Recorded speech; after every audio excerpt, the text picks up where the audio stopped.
if you think about 1989 and 1990 in Eastern Europe and the dissident movements on Eastern Europe, of course, the story in the West, it's told as a story of they were all free market liberals, they loved the West, they wanted to have jeans and consumption and rock music and so on. But this is not the case. If you read the movements, especially, Havel, the Czech movements, the dissident movements of the 1980s in Poland, in the Czech Republic, in Hungary,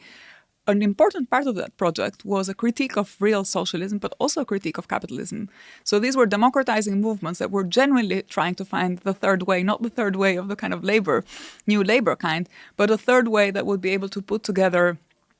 perhaps the more positive aspects of a socialist project, this attention to social justice, or the attention to certain gender questions, or the attention to anti-colonial struggles, with also critique of the lack of democracy and the bureaucratization of the rigid way in which the socialist Stalinist regime, but even just socialist regimes, even after Stalin in the Soviet Union, operated. So I think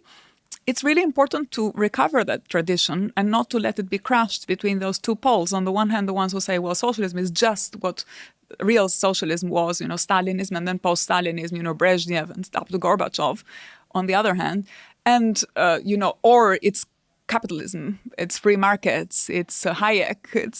So I think this is where I believe it's really important also for the left to be able to engage and to carve a space between those two poles.